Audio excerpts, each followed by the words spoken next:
Bonjour frères et sœurs. Cela vous est-il déjà arrivé de dire cette phrase qu'on entend souvent ? Nous ne sommes rien que des simples créatures.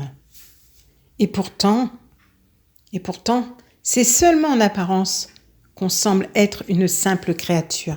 En effet, dans le livre du ciel, Jésus dit à Luisa Picaretta, « Ma fille, le plus grand miracle que mon omnipotence puisse réaliser, c'est qu'une âme vive dans ma divine volonté. » Est-ce que cela te semble une chose infime, que ma sainte volonté immense et éternelle descende dans une créature qui, unifiant sa volonté à la mienne, s'immerge en moi ?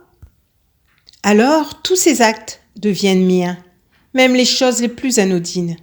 Ainsi, ses battements de cœur, ses paroles, ses pensées, ses mouvements et sa respiration sont ceux de Dieu qui vit en elle. Elle porte en elle à la fois le ciel et la terre. C'est seulement en apparence qu'elle semble être une simple créature. Oui, frères et sœurs, souvent on dit « on est peu de choses, nous ne sommes que de simples créatures ». Mais seulement en apparence. Écoutez la suite. En permettant à la créature de vivre dans ma volonté, mon troisième fiat surpasse les deux autres. Par la création, j'ai lancé mes travaux, mais je ne suis pas resté comme centre de la vie dans les choses créées. Par la rédemption, je me suis fait le centre de la vie de ma propre humanité, mais non le centre de la vie chez les créatures. Et si leur volonté n'adhère pas à la mienne, les fruits de la rédemption sont inutiles.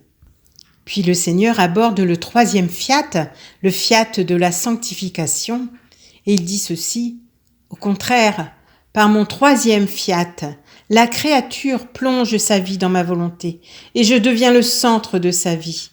C'est pourquoi, je te le répète, mon fiat voluntas tua sera la véritable gloire de la création et l'accomplissement des fruits abondants de la rédemption. » Oui, on peut vraiment dire que c'est en apparence que nous sommes de simples créatures. Parce qu'en effet, Jésus dit ceci également, « Comprends donc la raison pour laquelle je ne veux rien d'autre de toi que l'accomplissement en toi de mon troisième fiat. » Vous vous rendez compte ? L'accomplissement en toi de mon troisième fiat. Que ma volonté soit ta vie.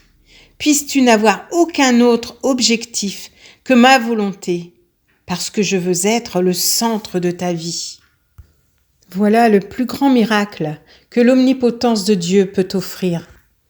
Pour une créature qui vit dans le divin vouloir, dans le centre de Dieu, dans sa divine volonté, ce n'est plus du tout pareil. Elle n'est plus une simple créature. Elle porte en elle Dieu. Vous vous rendez compte ? Extrait du tome 13 au 6 juin 1921. Soyez bénis dans le fiat maintenant.